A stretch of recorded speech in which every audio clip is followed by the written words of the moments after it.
Hello students, कैसे हैं आप स्टूडेंट्स। आज हम एक नए चैप्टर के बारे में बात करेंगे। A very new chapter that is classification of elements and periodicity.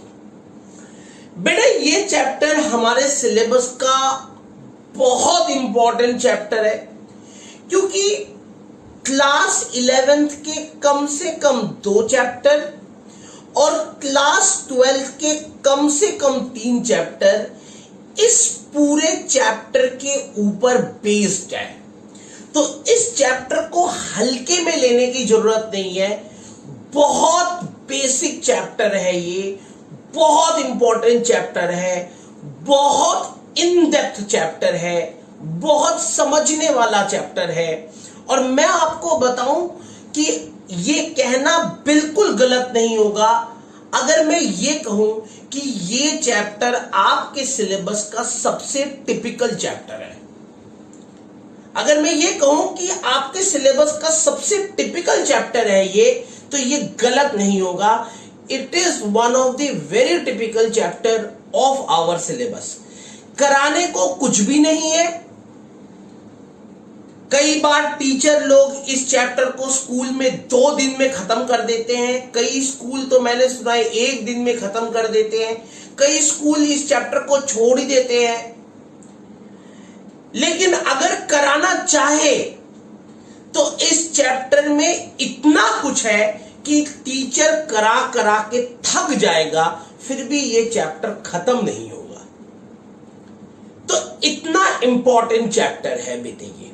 तो आपको बहुत ध्यान देना है, क्योंकि अगर आपको अपने बेसिक स्ट्रॉन्ग करने हैं तो आपको नेचुरली इस चैप्टर के ऊपर खास ध्यान देना है। ठीक है, बहुत ध्यान से करना बेटे ये चैप्टर। एक एक बात को लिखना। चैप्टर के शुरू में मैं बता रहा हूं, छोटी से छोटी बातों को आपको लिखना है। कॉपी और पेन लेके आप वीडियो को देखते हुए प्रॉपर नोट्स बनाइए, क्योंकि ये चैप्टर आपको बहुत कुछ दे जाएगा। और अगर ये चैप्टर मजबूत हो गया ना बेटे, तो समझ लो क्लास 11th के कम से कम 2 चैप्टर और क्लास 12 जो सबसे इंपॉर्टेंट है, क्लास 12 के कम से कम 3 या 4 चैप्टर आपको बहुत आसान लगेंगे। आप बड़े आराम से उन चैप्टरों को पढ़ सकोगे। आपको चैप्टर बड़े आराम से समझ में आएंगे। अभी रिसेंटली बात है, 2 दिन पहले मेरे पास कुछ बच्चों का फोन आया। वो कहते सर क्लास 11th का 3rd चैप्टर एक बार समझा दो, क्योंकि हमें वो क्लास 11 का नए बच्चे हैं, पता नहीं 11th में कहीं ट्यूशन पढ़ते थे, 12th में हमारे यहाँ ज्वाइन किया। तो वो कहते सर हमारे ट्यूशन वाले ने तो कुछ भी नहीं पढ़ाया 3rd चैप्टर में, और आप इतनी सारी बातें बता देते हो, तो आप प्लीज हमें 3rd चैप्टर को पढ़ा दो क्लास 11th के। तो मैं ये वीडियो उनके लिए भी बना रहा हूं, ठीक है नहीं? तो इसलिए बड़े ध्यान से देखिए, बड़े समझदारी के साथ देखिए, समझदारी के साथ देखिए और पेशेंस रख के देखिए। सबसे बड़ी बात पेशेंस रख के सुनिए, ठीक है? तो इस चैप्टर का मजा ले पाओगे आप। ठीक है, तो स्टार्ट करें हम इस चैप्टर को। टिपिकल चैप्टर है बेटे, समझना है। दिमाग को मेरी तरफ ध्यान से देख के एक एक बात को समझनी है, कंसंट्रेट करना है दिमाग को। ठीक है, चलो तो हम बात करते हैं classification of elements and periodicity। हम बात करेंगे classification of elements and periodicity. बेटे क्लासिफिकेशन ऑफ एलिमेंट्स क्या है, पहले हम इस बात को समझते हैं, क्योंकि चैप्टर हवा में नहीं पढ़ाया जा सकता। पहले चैप्टर का बेस समझते हैं। बेटे आज से 500, 700, 800 साल पहले दुनिया में अलग अलग जगह में अलग अलग लोग रहते थे। और वो जमीन को खोदते थे, जमीन को खोद के उनको मिनरल्स मिलते थे, ओर मिलता था, ओर मतलब खनिज, ठीक है, उनको मिनरल मिलता था, ओर मिलता था, और वो उस ओर को देखते थे और उस ओर को थोड़ी, उस ओर की रिफाइनिंग करके, उस ओर को थोड़ा सा और बेहतरीन बना के, रिफाइनिंग करके उस ओर को अपने डेली लाइफ में यूज करते थे। अब दुनिया में अलग अलग देशों में अलग अलग, इतनी सारी कंट्रीज है, इतनी बड़ी दुनिया है ना। अब तो बहुत छोटी हो गई, पहले बहुत बड़ी दुनिया होती थी। तो अब अलग अलग कंट्रीज, अलग अलग देश के लोग, अलग अलग राज्य के लोग वहां की जमीन के अंदर से मिनरल निकालते थे, ओर निकालते थे, उस ओर की रिफाइनिंग करते थे, प्यूरिफिकेशन करते थे, और फिर उस ओर को अपने डेली लाइफ में यूज करते थे। लेकिन उनको यह नहीं पता था, उनको उस ओर के बारे में कोई बहुत ज्यादा ज्ञान नहीं था। जो ओर वो निकाल रहे हैं, उस ओर से जो मेटल उनको मिला, जो एलिमेंट उनको मिला, उस एलिमेंट के बारे में उनको बहुत ज्यादा ज्ञान नहीं था। वो सोचते थे कि उस ओर को हम जहां मर्जी यूज कर सकते हैं, वो जहां मर्जी उस ओर को यूज कर देते थे। अब मैं आपको एक बड़ी पते की बात बताता हूं और एक विडंबना की बात बताता हूं। अब आप में से कई लोग जानते कि भारत को सोने की चिड़िया कही जाती थी। तो अगर मैं पूछूं कि सोने की चिड़िया क्यों कही जाती थी आप लोगों से, तो आप झट से बोलोगे सर पता, भारत में ना बहुत सोना मिलता था, बहुत बहुत सोना था भारत में, सब अंग्रेज लूट के ले गए। बेटे ऐसी बेवकूफों भरी बातें, ऐसी बेवकूफी वाली बातें हमारे यहां के लोग करते हैं, और वो कहते कि भारत में बहुत सोना था और सब सोना लूट के ले गए। बेटे ऐसा कुछ नहीं है, मैं आपको बताऊं। बेटे एक्चुअल में भारत में सोना ज्यादा नहीं था। आपको ये जान के हैरानी होगी कि दुनिया का सिर्फ 2 या 3% सोना इंडिया में है। मतलब एक बहुत ही कम अमाउंट ऑफ सोना हमारे भारत की जमीन में शुरू से थी, ठीक है नहीं, सिर्फ उसकी मात्रा कितनी थी, 2 या 3%। हमारे भारत में कोई बहुत ज्यादा सोना नहीं मिलता था। लेकिन हम भारतीयों को सारे उल्टे काम आते हैं। दुनिया में जितने भी उल्टे काम है वो हमें आते हैं, ठीक है नहीं, इसलिए कोरोना भी हमारा कुछ नहीं बिगाड़ पा रही है। समझ रही बात। तो दुनिया में सारे उल्टे काम आते हैं हम भारतीयों। कभी कोरोना है ना, अब मैं रास्ते में कई बार चलता हूं तो लोग बिना मास्क के चलते हैं, यूं चलते हैं, यूं चलते हैं, मतलब बॉडी दिखाते हुए यूं, जैसे कोरोना उसकी बॉडी से डर जाएगी। कोरोना, बाप रे बाप, भाई आ गया कोरोना, मतलब कोरोना को डर लगने लग जाएगा। बोला बाप भाई, ये तो मेरे से भी ज्यादा खतरनाक है भाई, इसकी बॉडी देखिए भाई, एक घुसट मारेगा, ठीक है नहीं। हमारे कई हरियाणवी लोग तो कहते कोरोना को निधि साढ़े के बुत बजाएंगे। इंडिया इस तरीके की कंट्री है। तो कहने का मतलब है कि हमें सारे उल्टे काम आते थे। तो हमने क्या किया, हमें एक्चुअल में हमारे देश में सोना ज्यादा नहीं था, गोल्ड ज्यादा नहीं था, गोल्ड का ओर ज्यादा नहीं था, गोल्ड का मिनरल ज्यादा नहीं था। एक्चुअल में हमें उसकी प्यूरिफिकेशन आती थी, हमें उसकी रिफाइनिंग आती थी। तो हमने क्या किया, जमीन खोदी, जमीन खोद के मिनरल को निकाला, मिनरल को प्यूरिफाई किया, मिनरल को प्यूरिफाई किया। गोल्ड की रिफाइनिंग ज्यादा आसान है, उसको प्यूरिफाई किया। प्यूरिफाई करके हमने उसके उसके प्रॉपर्टीज को समझने की कोशिश नहीं करी, हम उसके प्रॉपर्टीज को जानने की कोशिश नहीं करी, हमने उसको अपने डेली लाइफ में यूज कर लिया। कोई सोने की तलवार बना रहे, कोई सोने के सिक्के बना रहे। सोचो, भारत में सोने के सिक्के हुआ करते थे। लोग 1 किलो चावल देता था, एक सोने का सिक्का देता था और 1 किलो चावल घर पे लेके आता था। सोचो मतलब क्या कीमत थी सोने की, मतलब सोने को इतना गिरा दिया था उन्होंने। तो मतलब सोने के सिक्के बना दिए, सोने के तलवार बना दी।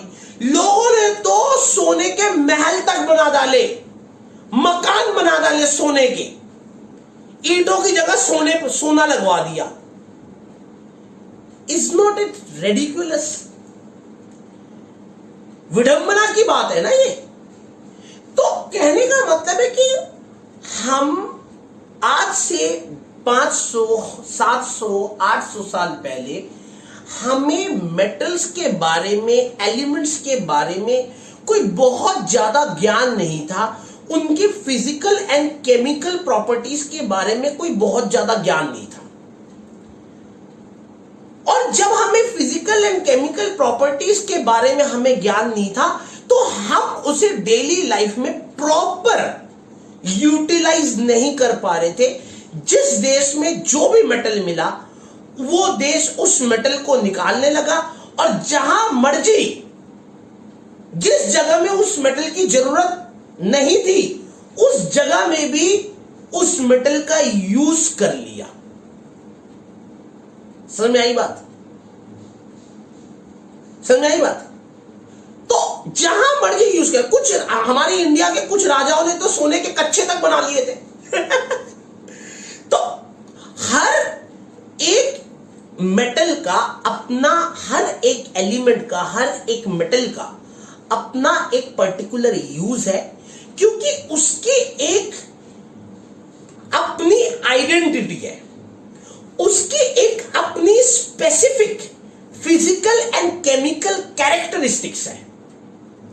समझ में आई बात? तो इस कैरेक्टरिस्टिक को स्टडी करना और इसके बारे में जानना, in physical and chemical properties को स्टडी करना, इन एलिमेंट्स के फिजिकल एंड केमिकल प्रॉपर्टीज को प्रॉपरली स्टडी करना, उसके बारे में जानना, उसको, इन सभी चीजों को जान के उसको प्रॉपरली डेली लाइफ में यूज करना, that is classification of elements, that is known as classification of elements. और जब हम एलिमेंट्स के बारे में जान लेंगे, तब हम कंपेयर भी करेंगे। अगर हमें एलिमेंट्स के बारे में प्रॉपर ज्ञान है ही नहीं, तो कंपेयर कहां से करेंगे? आज हमें पता है कि सोना, गोल्ड लस्चरस है, डक्टाइल है, मैलिएबल है, ठीक है, उतना ज्यादा हार्ड नहीं है, उतना ज्यादा स्ट्रॉन्ग नहीं है। लेकिन गोल्ड नेटिव भी है, मतलब अनरिएक्टिव भी है। यह हमें गोल्ड के बारे में पता है।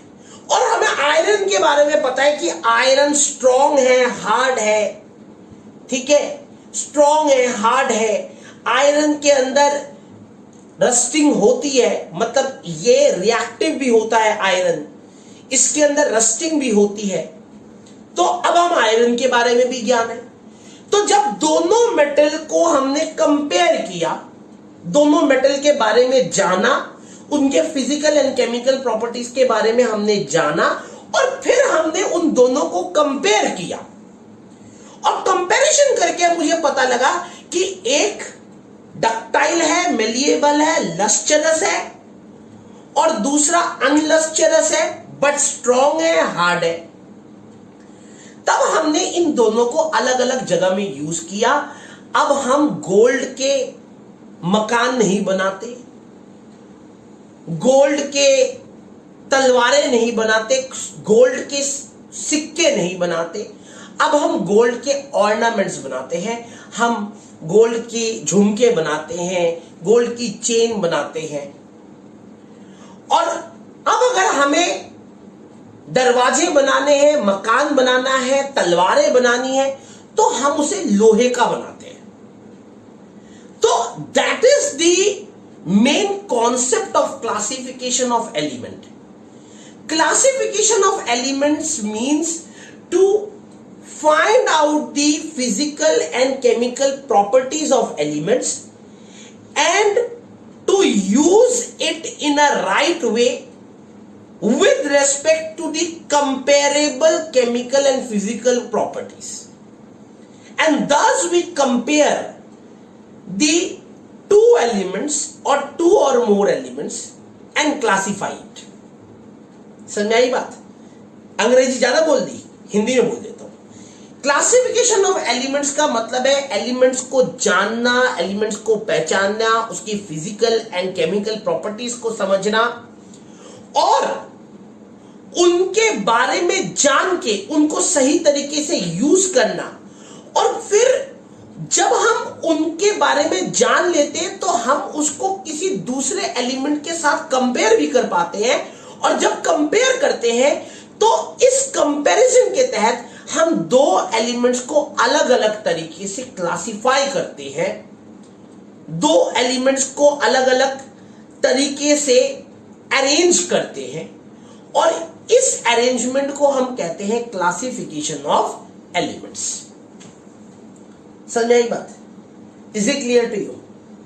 तो हम क्लासिफिकेशन ऑफ एलिमेंट्स की बात करेंगे। उसके बाद बात आती है पीरियोडिसिटी की।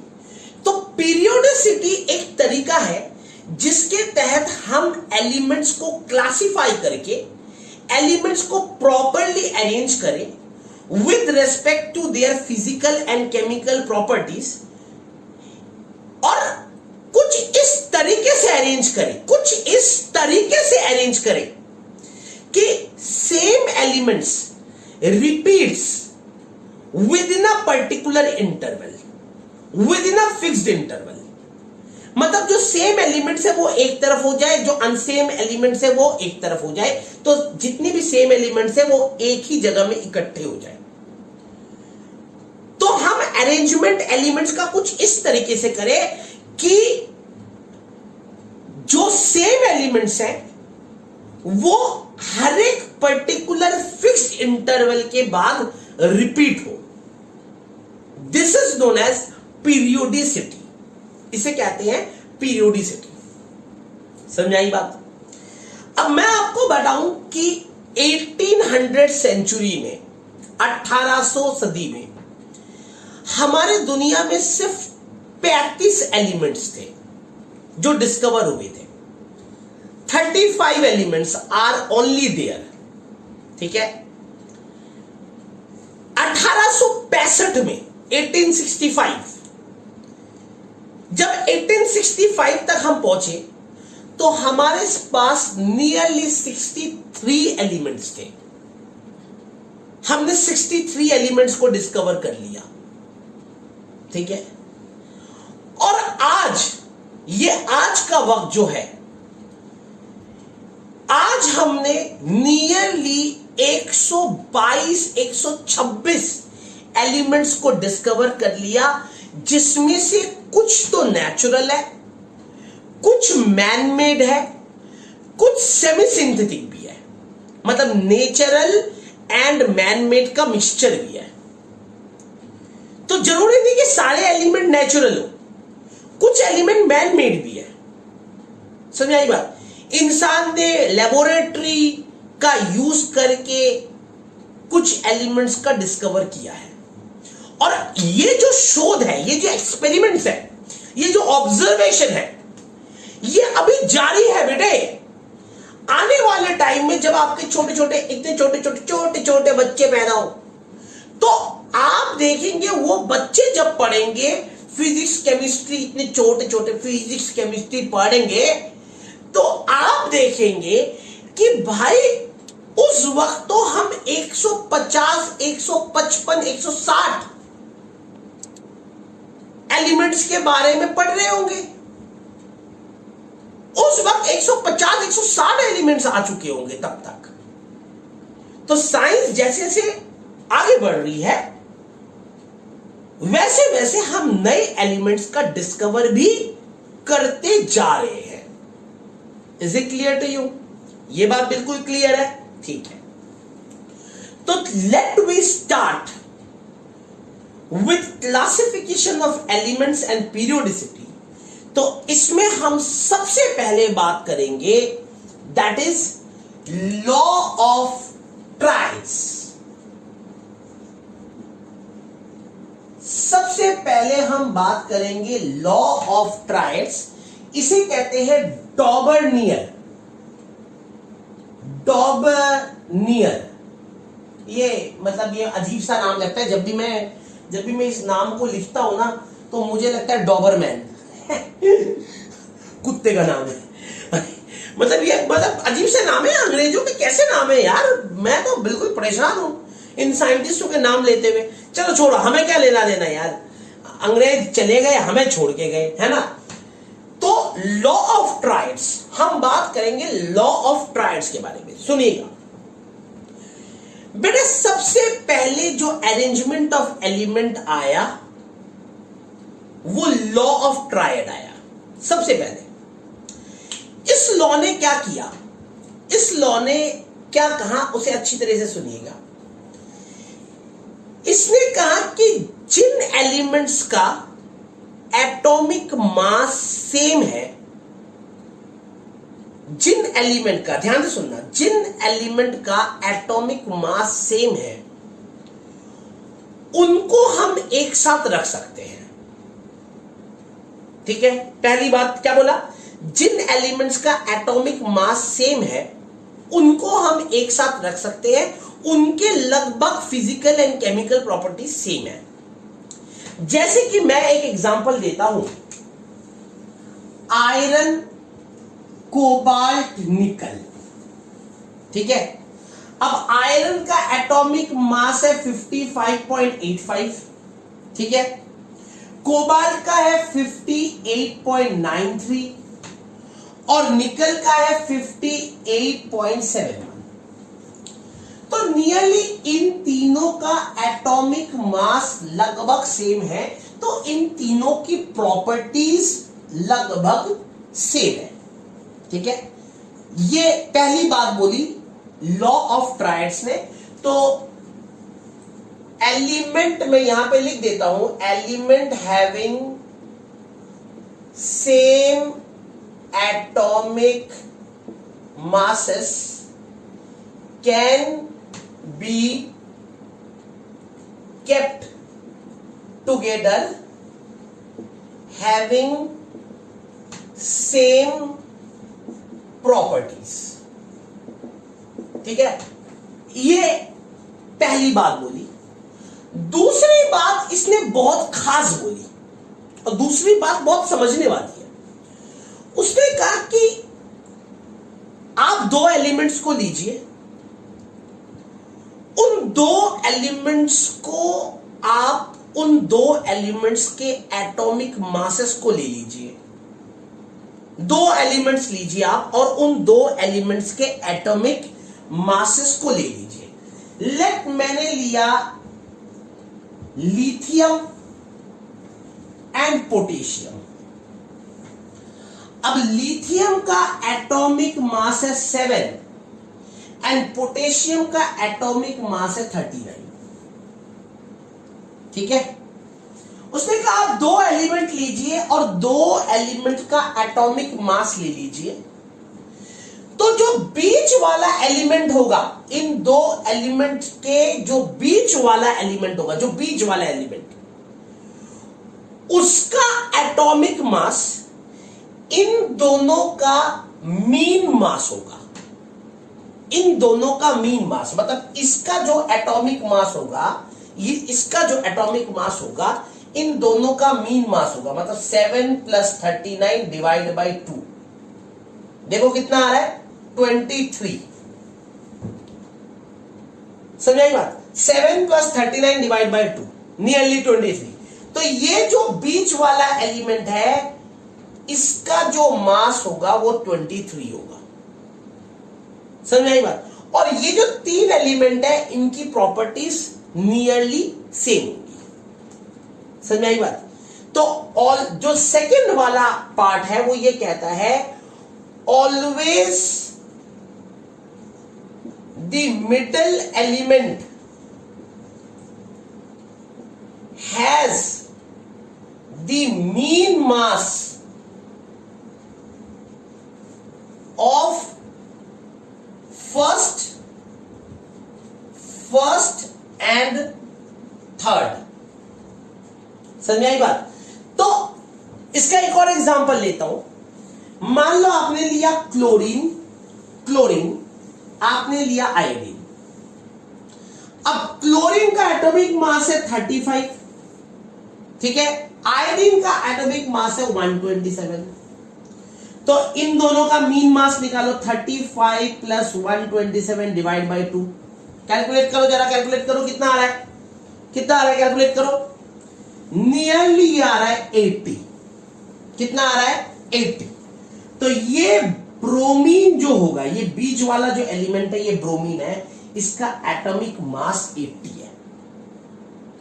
समझ आई बात? इसे कहते हैं लॉ ऑफ ट्राइड्स। ट्राइड्स मतलब तीन के पेयर बना दिए इसने। क्या बना दिए? तीन के पेयर बना दिए। और जिन तीनों का पेयर बनाया, ये 3 का पेयर, ये 3 का पेयर और ये 3 का पेयर, ये जो तीन के पेयर इसने बनाए, इनकी प्रॉपर्टीज लगभग एक दूसरे से मिलती है। They having nearly similar properties. Is it clear? This is known as law of triads. Is it clear? कोई डाउट? अच्छी तरह समझ में आ गया ना? ये बहुत पुराना लॉ था और मैं आपको बताऊं, उस वक्त तो दुनिया में सिर्फ 35 ही एलिमेंट थे, कोई बहुत ज्यादा एलिमेंट्स थे नहीं, ठीक है नहीं? तो उस वक्त इस लॉ को थोड़ा सा प्रोजेक्शन मिला, थोड़ा सा लोगों ने इस लॉ को माना। समझ में आई बात? समझ में आई बात? लेकिन धीरे धीरे जैसे जैसे साइंस डेवलप होती जाएगी, नए लॉज आते जाएंगे। यही साइंस का नियम है। इसीलिए साइंस का कोई एंड नहीं है, कोई अंत नहीं है। Is it clear? उतार लीजिए।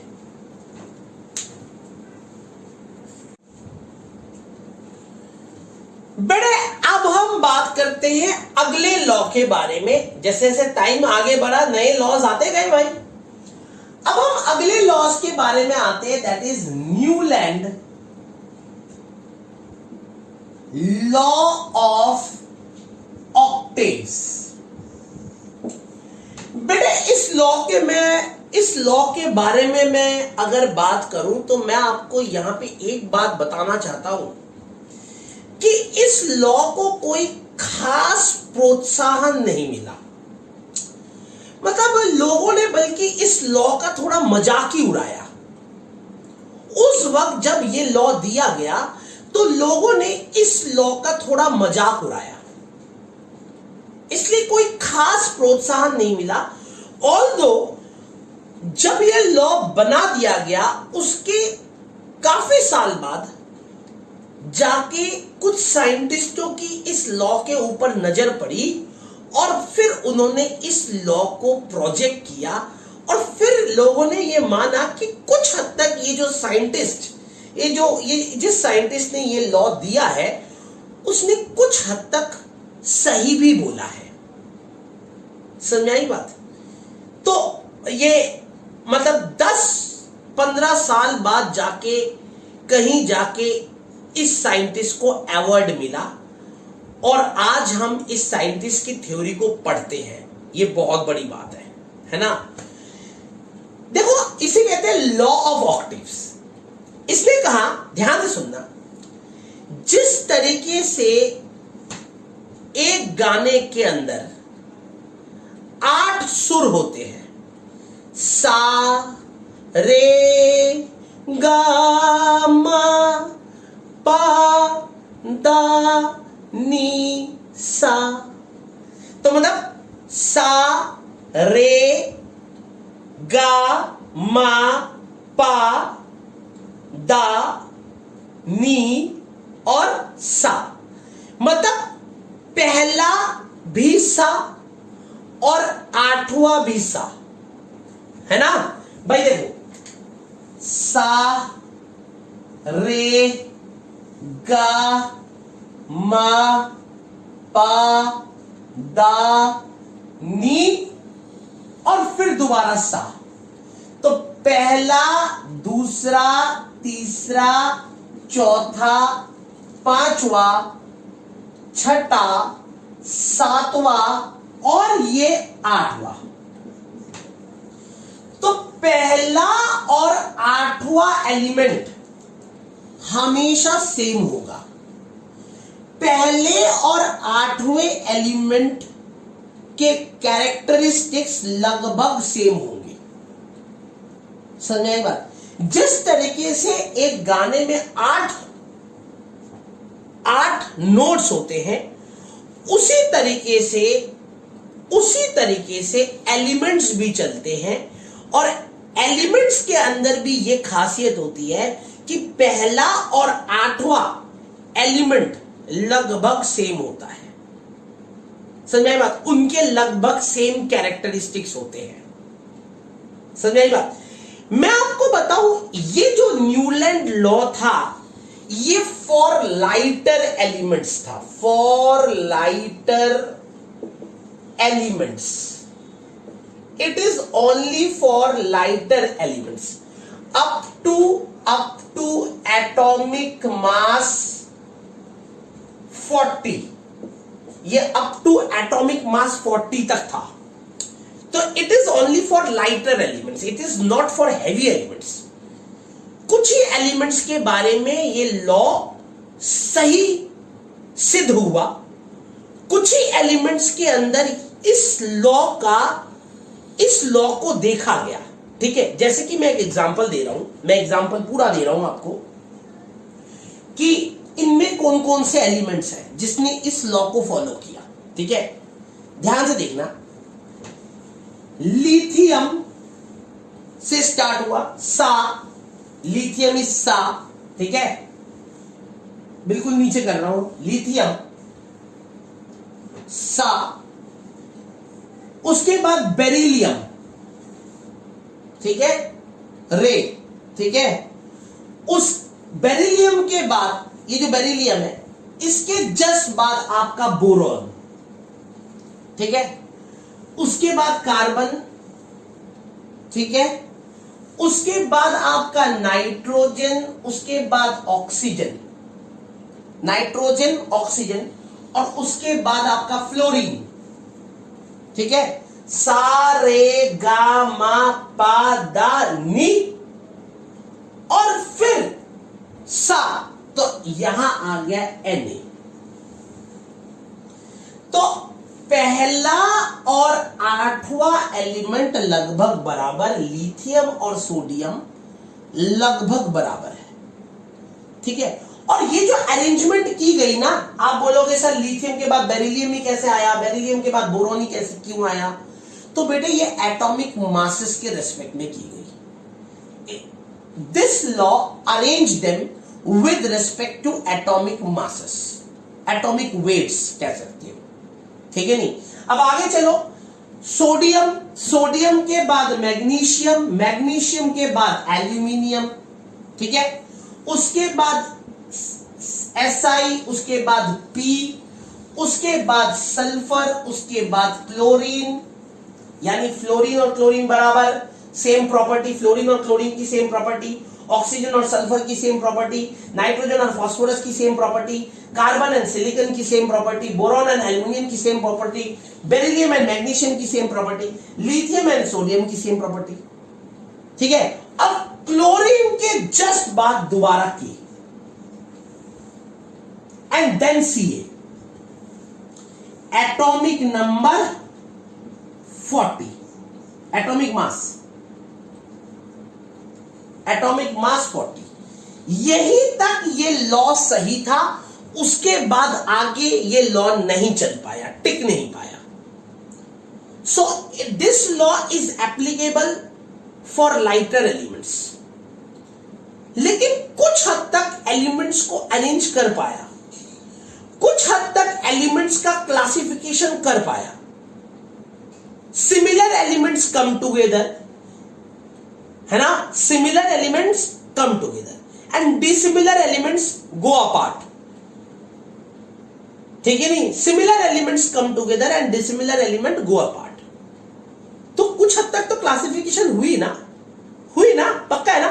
तो this is law of octaves, मैंने बड़ी बारीकी से आपको बता दिया। Is it clear to you? कोई डाउट?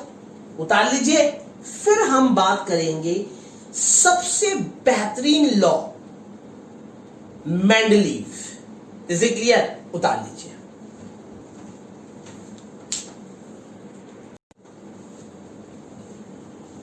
बेटे अब हम बात करते हैं मेंडलीव पीरियोडिक टेबल। बेटे हम बात करते हैं मेंडलीव पीरियोडिक टेबल। बेटे ये पीरियोडिक टेबल उस वक्त का सबसे बेहतरीन पीरियोडिक टेबल था, और आज भी जब हम मॉडर्न पीरियोडिक टेबल की बात करते हैं तो कुछ हद तक हम ये मान के चलते हैं कि मॉडर्न पीरियोडिक टेबल का जो बाप था, पापा, वो मेंडलीव पीरियोडिक टेबल था। मेंडलीव पीरियोडिक टेबल 63 एलिमेंट्स को अरेंज करके गया। कितने एलिमेंट्स अरेंज करके गया? 63 एलिमेंट्स को अरेंज करके गया। तो मेंडलीव पीरियोडिक टेबल क्या कहता है, सुन लीजिए, अच्छी तरीके से समझ में आ जाएगा। मेंडलीव पीरियोडिक टेबल ने arrange the elements with respect to their increasing atomic weights।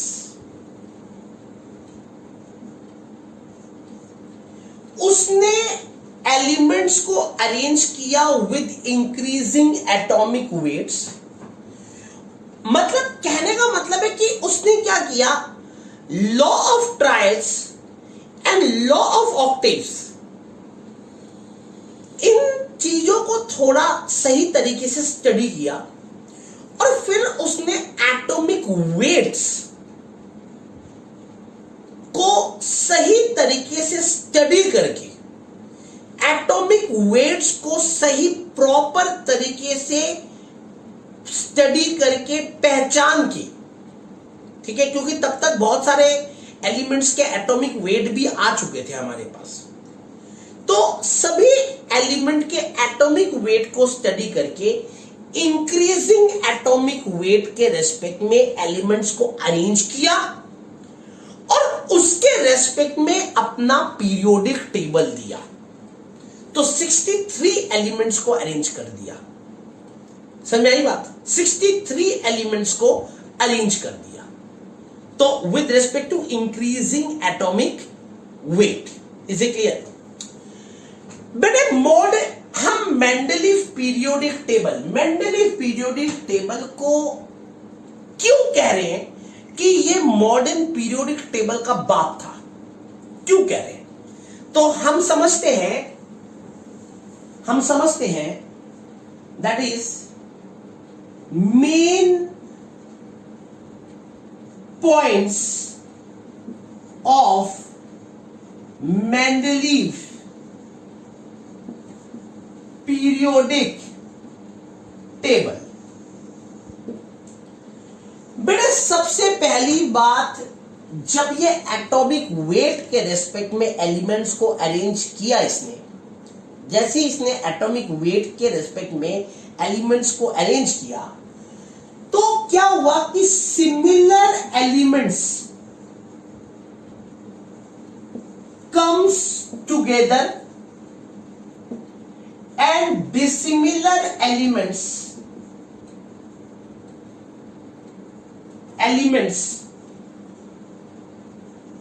go apart। Similar elements एक साथ आ गए और डिसिमिलर एलिमेंट एक दूसरे से अलग हो गए, तो यानी एलिमेंट्स की क्लासिफिकेशन सही हो गई, है ना। दूसरी बात, मैं आपको एक बड़ी पते की बात बताऊं कि ये जो मेंडलीव पीरियोडिक टेबल है, इसको इतनी ज्यादा मैं इतना ज्यादा प्रेज क्यों कर रहा हूं?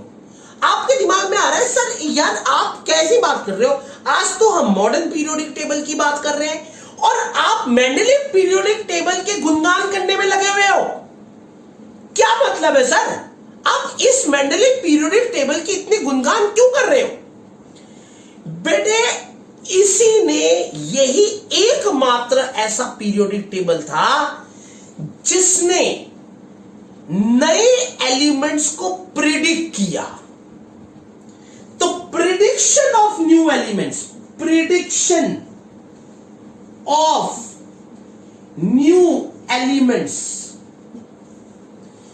इसने अपने पीरियोडिक टेबल में कुछ जगह छोड़ दी और इसने कहा कि यह जगह मैं छोड़ रहा हूं पीरियोडिक टेबल के अंदर, आने वाले टाइम में कोई नया एलिमेंट डिस्कवर होगा, जरूर होगा, जिसके कैरेक्टर इस जो जगह मैं छोड़ रहा हूं उस जगह के रेस्पेक्ट में उसका कैरेक्टर होगा।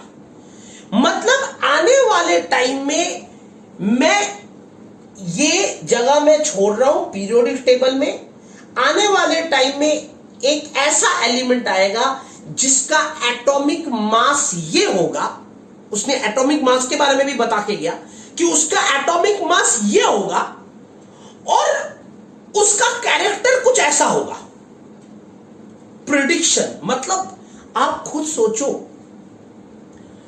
कितना बड़ा ज्ञानी था कि भविष्य में कौन सा एलिमेंट आएगा और कौन सा एलिमेंट आएगा, उसका कैरेक्टर कैसा होगा, उसके बारे में भी ये बता के गया। ये बहुत बड़ी बात थी, लोगों को ये बात बहुत बढ़िया लगी।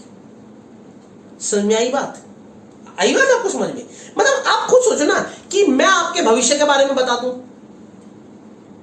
है ना, मैं आपके भविष्य के बारे में बता दूं, मैं बोलूं कि भाई आप तो आने वाले टाइम में पुलिस ऑफिसर बनोगे, या दूसरे को बोलो आप तो आने वाले टाइम में बहुत बड़ा इंजीनियर बनोगे, है ना, और एक तीसरे को बोलो जो बिल्कुल नहीं पढ़ता तू तो आने वाले टाइम में झाड़ू मारेगा। और ऐसा ही होता है, आप आने वाले टाइम में बहुत बड़ा पुलिस ऑफिसर बन जाते हो, दूसरा आने वाले टाइम में एक बहुत बड़ा इंजीनियर बन जाता है, और तीसरा आने वाले टाइम में आपके घर के बाहर झाड़ू मार रहा होता है। जो नहीं पढ़ेगा झाड़ू तो मारेगा। तो आप उस वक्त सोचोगे यार ये बंदा क्या जबरदस्त था, हमारा टीचर जॉय नील सर, ये मोटा भैंसा कितना जबरदस्त बंदा था। ये भैंसा ये बता के गया कि आने वाले टाइम में मैं ये करूंगा, मैं ये बनूंगा। बहुत बड़ी बात है ना। वही मेंडलीव ने किया, अपने पीरियोडिक टेबल में खाली जगह छोड़ी और उस खाली जगह में ये बोल के गया कि इस खाली जगह में जो एलिमेंट आएगा उसका एटॉमिक मास ये होगा और उसका फिजिकल एंड केमिकल कैरेक्टर कुछ ऐसा होगा, ये बता के गया। जैसे कि मैं आपको एग्जांपल दे रहा हूं, एक एलिमेंट है जो अब डिस्कवर हो गया है, गैलियम।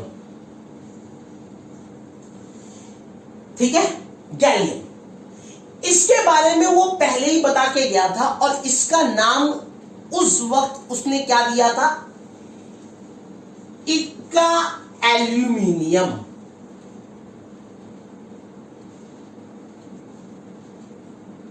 ये नाम दिया था उसने। समझाई बात? गैलियम दिया, गैलियम जो नया एलिमेंट डिस्कवर हो चुका है अब, लेकिन उस वक्त गैलियम डिस्कवर नहीं हुआ था, लेकिन उसने एक एलिमेंट का नाम दिया था इक्का एल्यूमिनियम, जिसका कैरेक्टर वो बता के गया था। और आने वाले टाइम में बिल्कुल सेम टू सेम एक एलिमेंट डिस्कवर हुआ, that is known as gallium, जिसका कैरेक्टर बिल्कुल वैसा ही था जैसा मेंडलीव हमें बता के गया। समझ आई बात? जैसे कि एक और बताता हूं आपको, जर्मेनियम। जर्मेनियम, जी। अब इसका नाम ये क्या बता के गया, इसका नाम ये बता के गया इक्का सिलिकन। समझ आई बात? तो उस वक्त ये बोल के गया कि इक्का सिलिकन एक एलिमेंट है जो आने वाले टाइम में आएगा और उसका कैरेक्टर कुछ ऐसा होगा। तो जब हम आगे बढ़े तो हमने एक एलिमेंट डिस्कवर किया जर्मेनियम, जिसका एटॉमिक मास बिल्कुल इक्का सिलिकन जैसा था और कैरेक्टर बिल्कुल इक्का सिलिकन जैसा ही था। तो ये प्रेडिक्शन ऑफ न्यू एलिमेंट्स भी एक बहुत बड़ी बात थी। समझ में आई बात? सिर्फ एलिमेंट को क्लासिफाई नहीं करना, साथ में जो एलिमेंट आने वाले टाइम में आएगा उसके बारे में भी प्रिडिक्ट करके जाना, ये एक बहुत बड़ी सोच थी। समझ में आई बात? इसीलिए मैं मेंडलीव को मॉडर्न पीरियोडिक टेबल का बाप बोलता हूं। समझ में आई बात? अब third point, correction of some doubtful atomic masses. Correction of some doubtful atomic masses. Correction of some doubtful atomic masses. तो कुछ ऐसे एलिमेंट्स भी थे जिनका एटॉमिक मासेस गलत दे रखे थे। मतलब जो हमने एटॉमिक मास एक्सपेरिमेंट के तहत निकाल रखा था वो एटॉमिक मास एक्चुअली गलत था। तो जब मेंडलीव पीरियोडिक टेबल बना और मेंडलीव ने पीरियोडिक टेबल को बनाया तो उसने उन डाउटफुल एटॉमिक मासेस को सही किया। उसने उन डाउटफुल एटॉमिक मासेस को सही किया और यह बताया कि इसका एक्चुअल में एटॉमिक मास कितना होना चाहिए। समझ आई बात? ये भी मेंडलीव पीरियोडिक टेबल की एक बहुत बड़ी देन थी। समझ आई बात? ये भी एक मेंडलीव पीरियोडिक टेबल की बहुत बड़ी देन थी। जैसे कि मैं आपको बताऊं, बेरिलियम,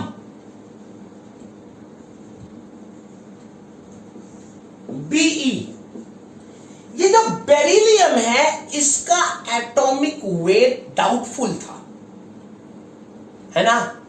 तो उस वक्त इसका एटॉमिक वेट डाउटफुल था, तो मेंडलीव ने इसके एटॉमिक वेट को सही किया था।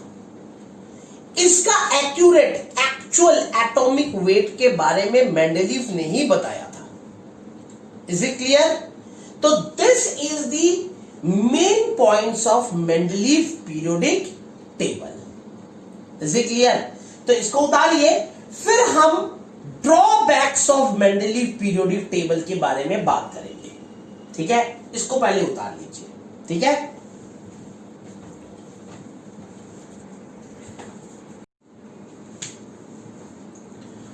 बेटे अब हम बात करेंगे drawbacks of Mendeleev periodic table.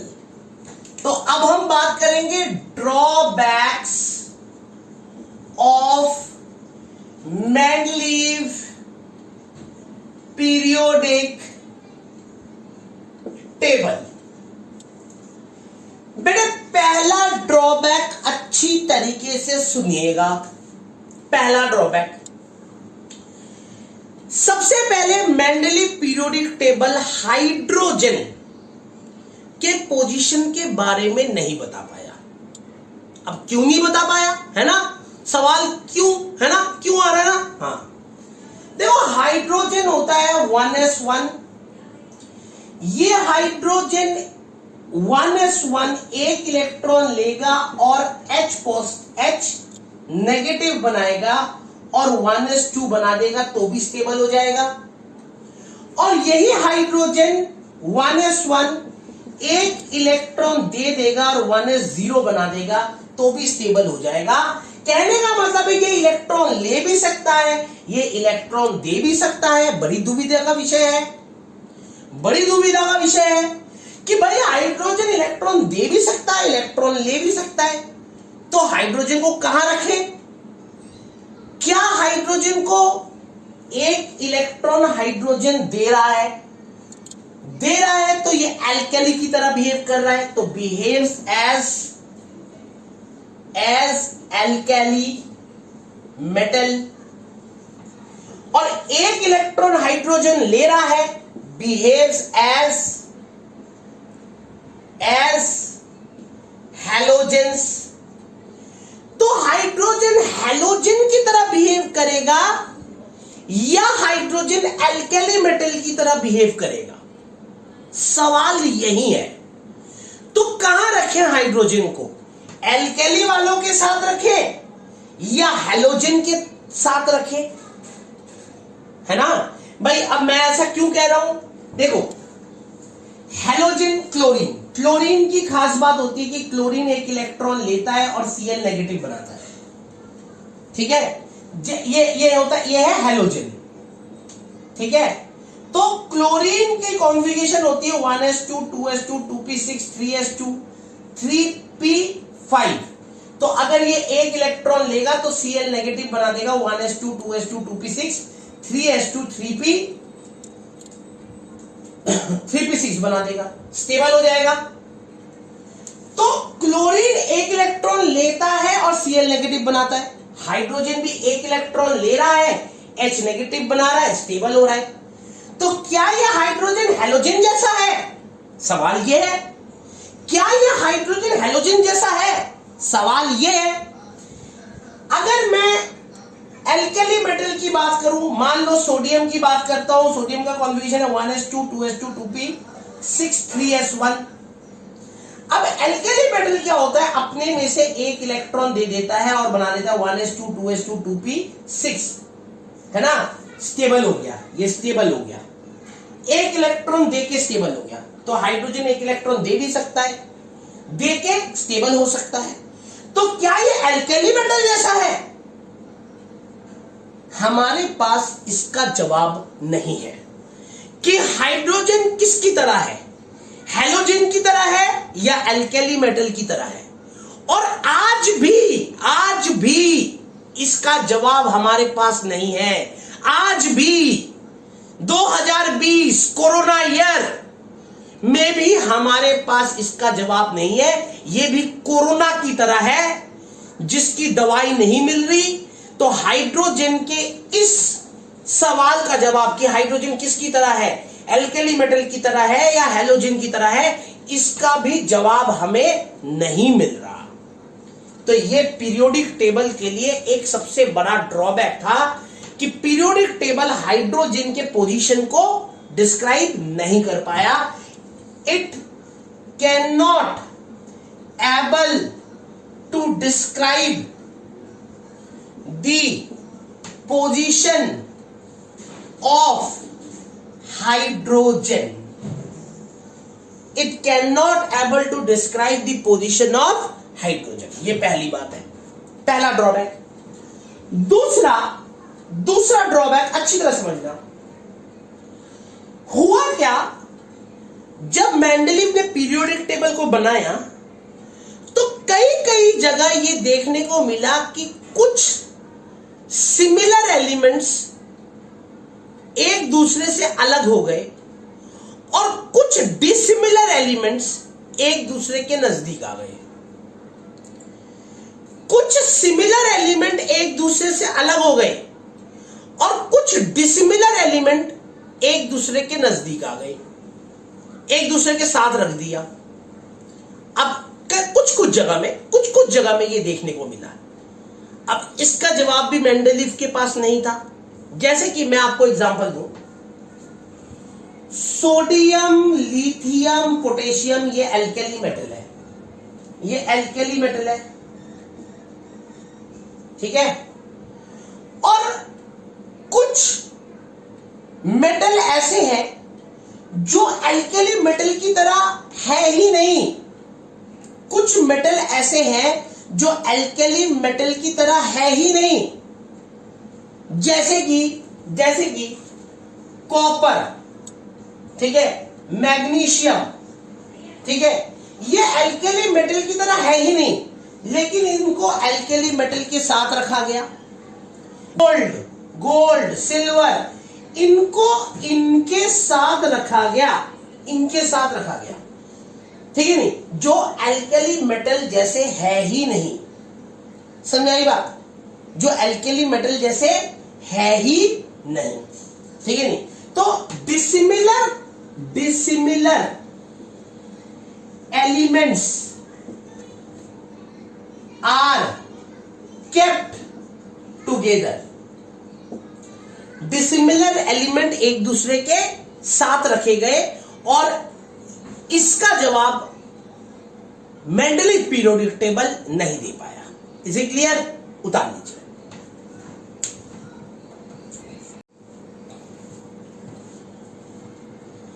अब मैंने कुछ सिमिलर एलिमेंट्स एक दूसरे से दूर भी हो गए, कुछ सिमिलर एलिमेंट्स एक दूसरे से दूर भी हो गए, जैसे कि copper and Hg are similar but they are separated from each other. तो मेंडलीव पीरियोडिक टेबल में गलती यह भी थी कि सिमिलर एलिमेंट्स एक दूसरे से दूर हो गए और डिसिमिलर एलिमेंट एक दूसरे के नजदीक आ गए, ठीक है। ये तो था दूसरा ड्रॉबैक। अब तीसरे ड्रॉबैक की बात कर रहा हूं। थर्ड ड्रॉबैक क्या है? अगर आप पीरियोडिक टेबल को देखो, मेंडलीव पीरियोडिक टेबल के अंदर, ये मेंडलीव पीरियोडिक टेबल है, ठीक है, this is Mendeleev periodic table.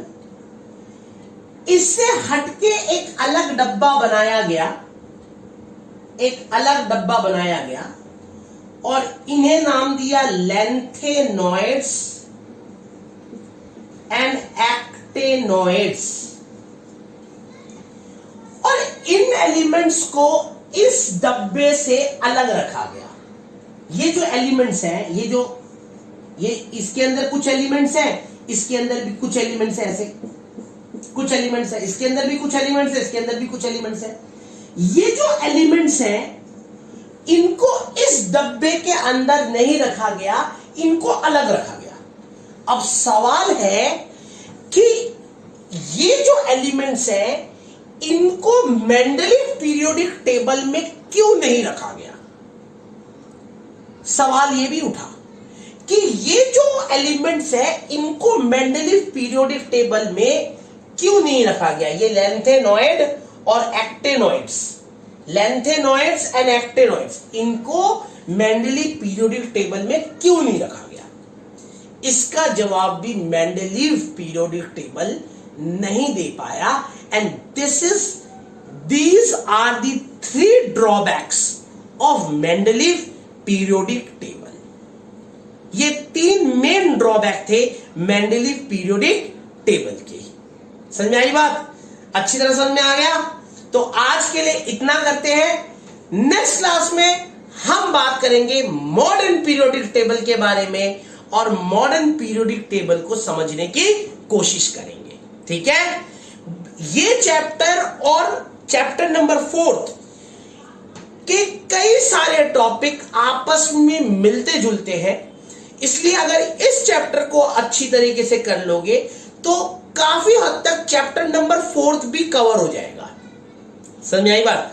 तो चैप्टर नंबर 4 में भी काफी आसान हो जाएगा और काफी टॉपिक्स कवर हो जाएंगे। तो ध्यान से करना इस चैप्टर को, ठीक है। टाटा, बाय बाय एंड शब्बा खैर। आप मेरे चैनल को लाइक करिए, शेयर करिए एंड सब्सक्राइब करिए।